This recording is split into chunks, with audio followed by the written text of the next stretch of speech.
apakah demo-demo itu murni atau ada yang bayar? Revolusi! Gila, ini medis segala banyak loh, udah jalan guys, udah jalan. Tapi polisinya nggak ngasih lewat, pura-pura budak. Berpikir untuk pindah ke luar negeri, saya malah meragukan nasionalisme kalian. Oh iya, kepala babi ini. Apa yang terjadi pas dikirim itu, apa yang terjadi? Ini semacam ancaman kepada para Pada pers. bebasan pers, Pak. Udah dimasak aja. Setelah indeks harga saham gabungan atau IHSG anjlok hingga 8% pada Selasa pagi 8 April 2025, kini ancaman pelemahan nilai tukar rupiah kian nyata.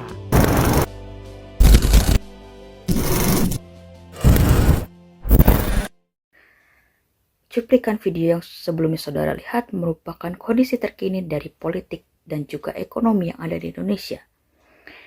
Jika saudara masih menganggap bahwa Indonesia baik-baik saja, tidak gelap, dan ketika bangun pagi Indonesia masih cerah, maka saya akan membawa saudara sekalian melihat dari kacamata yang lebih luas. Sebelumnya perkenalkan, nama saya Revalina Amelia Putri, seorang mahasiswa yang khawatir akan masa depan Indonesia.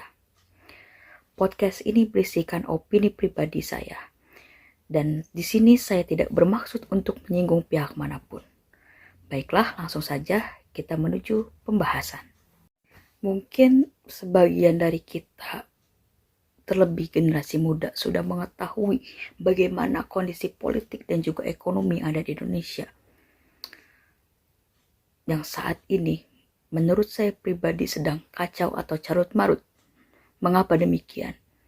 Banyak sekali undang-undang yang direvisi bukan karena urgensi yang diperlukan masyarakat, seperti penghapusan umur untuk masyarakat bekerja, tetapi urgensinya untuk kepentingan pihak-pihak yang sudah memiliki jabatan. Belakangan ini juga muncul kembali hashtag kabur aja dulu yang berisikan tentang keresahan dari generasi muda seperti generasi Gen Z yang merasa bahwa mereka tidak bisa berkarir di negara ini dan juga mereka tidak bisa untuk bekerja di negara ini karena keterbatasan lapangan pekerjaan, dan juga reaksi dari pemerintah yang bukannya memberikan solusi melainkan mempertanyakan jiwa nasionalisme dari para Gen Z. Karena menurut saya jiwa nasionalisme itu tidak bisa diukur dari di mana kita diam atau di mana kita, negara mana kita tinggal, tetapi bagaimana kita memberikan sedikit pun kontribusi terhadap negara. Pemerintah tidak memberikan hal tersebut. Sekarang mari kita balik pernyataannya. Apakah masih ada jiwa nasionalisme dari para pejabat ketika mereka melakukan tindakan tidak terpuji seperti korupsi? Apakah masih ada jiwa nasionalisme dalam diri mereka ketika mereka tega berhasil mengambil uang rakyat, mengambil uang negara? Apakah masih ada jiwa nasionalisme mereka ataukah sudah hilang bersama dengan uang yang mereka ambil? Kita tidak akan pernah tahu apa itu jawaban dari mereka.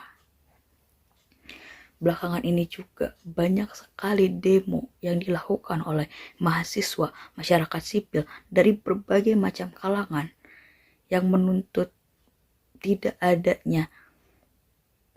disahkannya RUU TNI atau rancangan undang-undang TNI.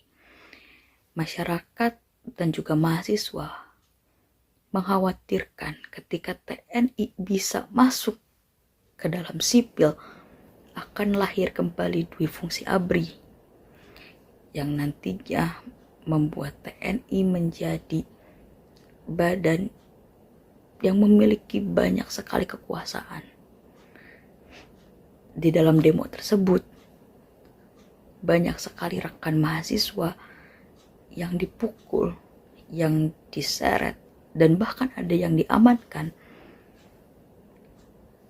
oleh oknum polisi dengan alasan bahwa mereka anarkis.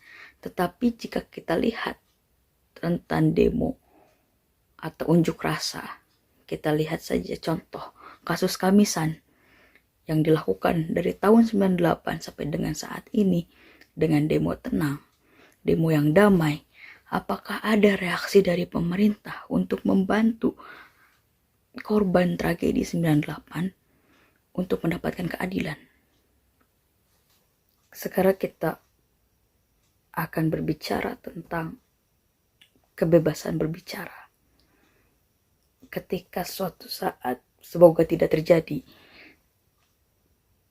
kebebasan berbicara kita direnggut, itu adalah suatu hal yang paling menakutkan menurut saya. Dan melihat berita-berita yang terjadi saat ini,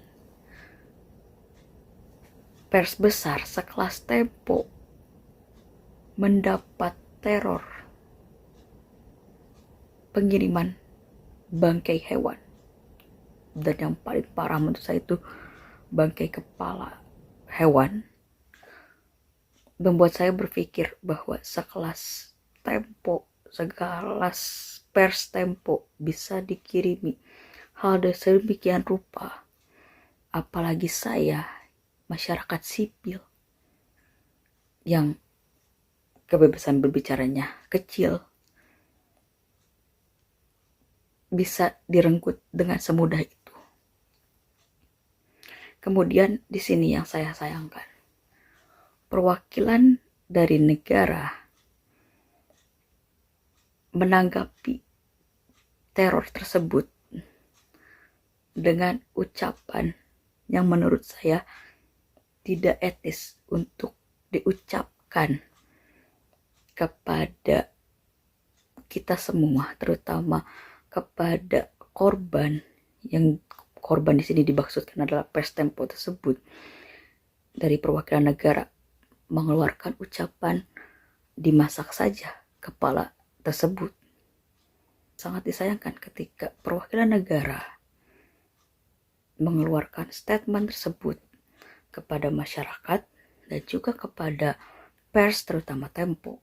Itu menurut saya agak sedikit fatal, karena yang berbicara tersebut adalah wakil dari negara yang mendasari nama negara.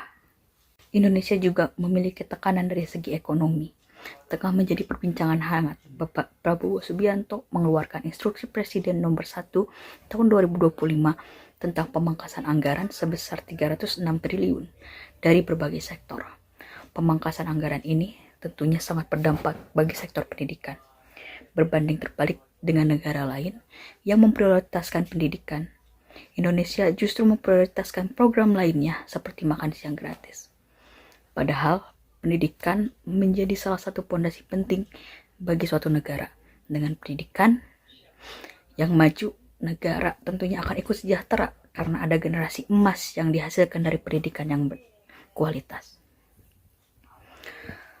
Selanjutnya, nilai tukar rupiah saat ini menyentuh harga 16.200 per dolarnya, menyebabkan kenaikan suku bunga Fed dan ketidakpastian perdagangan internasional. Untuk ini, mari kita semua tunggu apakah ada langkah pasti dari pemerintah untuk menaikkan kembali harga rupiah dan menurunkan harga dolar. Saya sebagai generasi muda dan juga seorang mahasiswa tentunya memiliki impian untuk masa depan negara ini.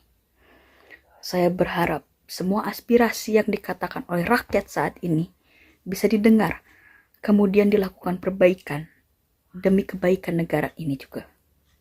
Bukannya kami tidak ada jiwa nasionalisme, tetapi kami takut Indonesia emas 2045 kelak tidak akan tercapai jika banyak sekali kesalahan berulang yang dilakukan oleh pihak yang memiliki wewenang di negara ini. Perlu diingat, negara ini adalah negara demokrasi, bukan negara untuk kebutuhan sendiri. Terima kasih telah menyaksikan podcast ini. Sekali lagi, saya tidak ada bermaksud untuk menyinggung pihak manapun. Sekali lagi terima kasih dan sampai jumpa di podcast selanjutnya.